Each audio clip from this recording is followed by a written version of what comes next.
तपाईँ आज बजार जानुभयो, एउटा चिया पसलमा बस्नुभयो, खाजा खानुभयो, पसलेलाई सोध्नुभयो कति भयो, पसलेले भन्यो 150। तपाईँले पैसा तिर्नुभयो र त्यहाँबाट फर्कनुभयो। बिलको कुरै आएन, माग्नु पनि परेन, दिनु पनि परेन।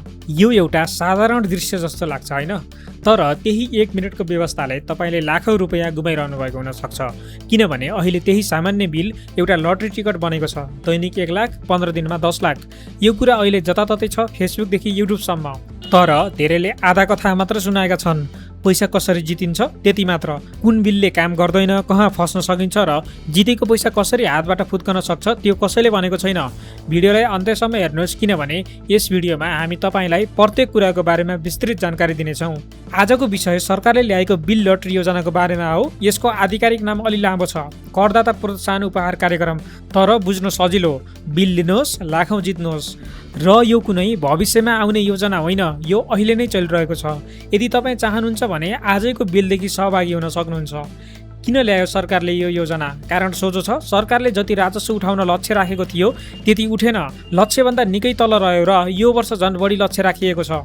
अनि यसको जड कहाँ छ त? नेपालमा धेरै पसलहरूले बिल नै नदिई सामान बेच्छन्। बिल नदिँदा त्यो कारोबार कतै दर्ता हुँदैन, कर उठ्दैन। त्यसैले अर्थमन्त्री डाक्टर सोडिम वाग्लेले यो बजेट मार्फत नयाँ बाटो निकाले। सोच सिधा छ, पसलेलाई कर तिराउन धेरै गाह्रो छ भने उपभोक्तालाई नै किन यसको जिम्मा नदिने त? बिल माग्ने बित्तिकै तपाईँ आफै व्यापारीलाई इमान्दार बन्न बाध्य पार्नुहुन्छ र त्यसको बदलामा सरकारले तपाईँलाई नै इनाम दिन्छ। तर यहाँनिर एउटा कुरा छ जुन धेरैले भनेकै छैनन्। नेपालमा यो योजना पहिलोपटक लागू भएको होइन, झन्डै 2 दशक अघि उस्तै किसिमको योजना एकपटक ल्याइएको थियो र त्यो केही समयमै हराएर गएको थियो। र फेरि यसपटक आएको उही योजनामा फरक के छ त?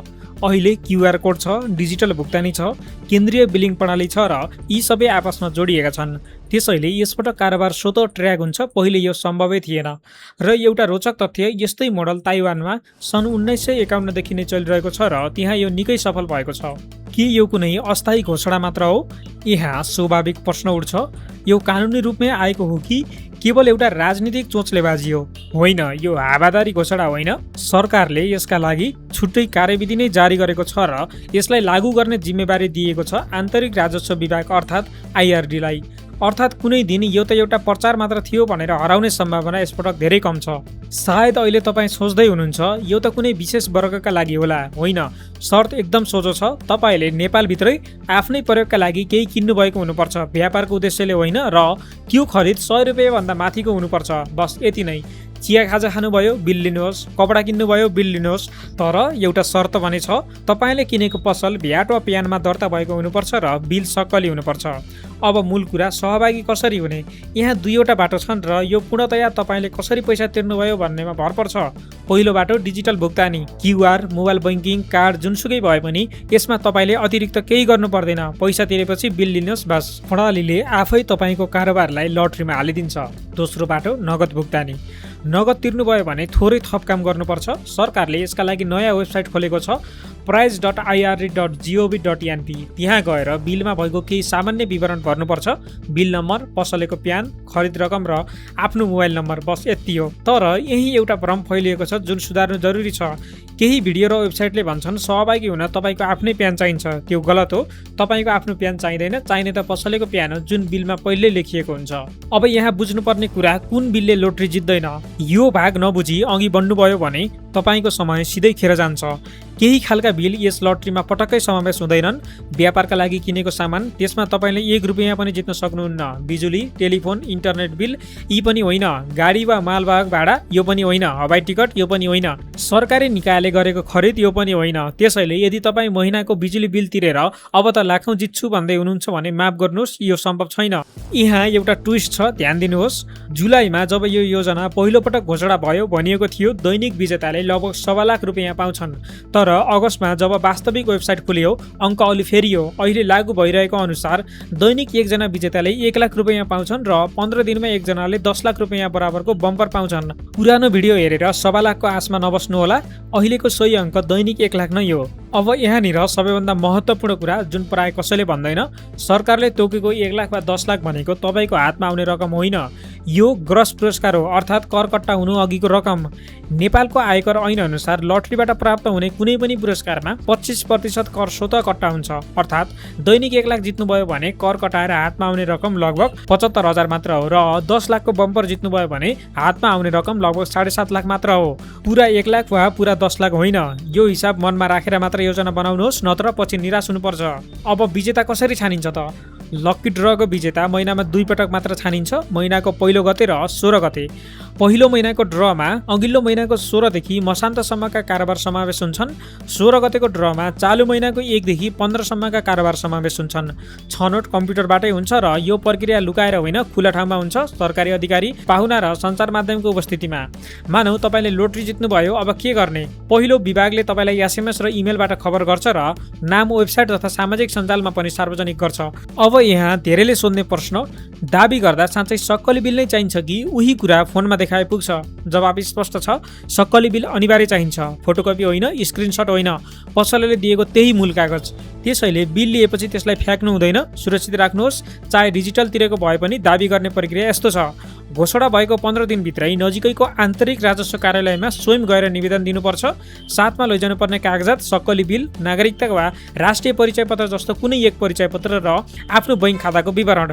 कागजात प्रमाणित भएपछि 25% कर कटाएर बाँकी रकम 10 दिनभित्र तपाईँको बैंक खातामा जम्मा हुन्छ।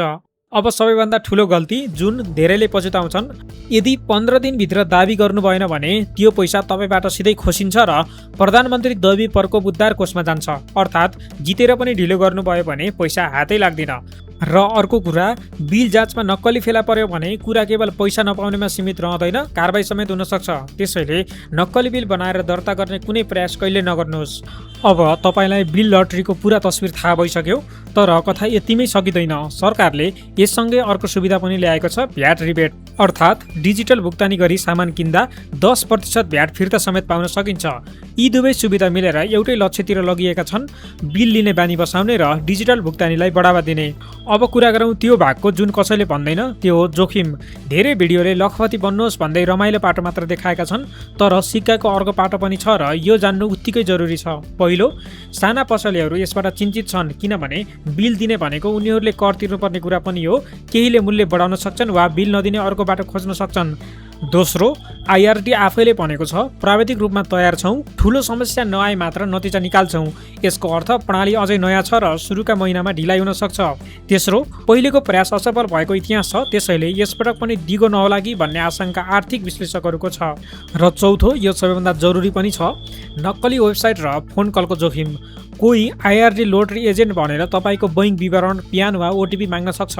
एउटा कुरा सधैँ याद राख्नुहोस्, सरकारले कहिल्यै फोनमा ओटिपी वा पासवर्ड सोध्दैन। कसैले सोध्यो भने त्यो सोझै ठगी हो, विश्वास नगर्नुहोस्। र छोटकरीमा भन्नुपर्दा तपाईँले सबैभन्दा बढीको व्यक्तिगत खरिदमा सक्कली बिल माग्ने, डिजिटल तिर्नुभयो भने केही गर्नु पर्दैन, नगद तिर्नुभयो भने prize.ird.gov.np मा बिल दर्ता गर्ने। ड्र महिनाको पहिलो र 16 गते हुन्छ। जित्नुभयो भने 15 दिनभित्रै सक्कली बिल सहित दाबी गर्ने र सबैभन्दा जरुरी, जितेको रकममा 25% कर लाग्छ भन्ने कुरा कहिल्यै नबिर्सने। र अन्त्यमा सम्झनुहोस् त्यही चिया पसलको दृश्य जुन सुरुमा भनेको थिएँ। तपाईँ आज फेरि त्यही पसलमा जानुहुन्छ, खाजा खानुहुन्छ, पैसा तिर्नुहुन्छ, तर आज फरक के छ त? आज तपाईँ भन्नुहुन्छ बिल दिनुहोस्। सायद यही एउटा सानो बिलले भविष्यमा तपाईँलाई लाखौँ रुपियाँ जिताउन सक्छ। यो जानकारी काम लाग्यो भने यो भिडियो आफ्ना साथीभाइलाई पठाउनुहोस्। उनीहरू पनि दैनिक बिल त लिन्छन्, तर यो लटरीको कुरा धेरैलाई थाहा छैन। च्यानल सब्सक्राइब गर्न नबिर्सिनुहोस्, किनभने हरेक 15 दिनमा नयाँ विजेता आउँछन् र त्यो अपडेट सबैभन्दा पहिले हामी नै ल्याउनेछौँ। कमेन्टमा लेख्नुहोस् तपाईँले आजसम्म कतिवटा बिल दर्ता गर्नुभयो। भेटौँला अर्को भिडियोमा। धन्यवाद।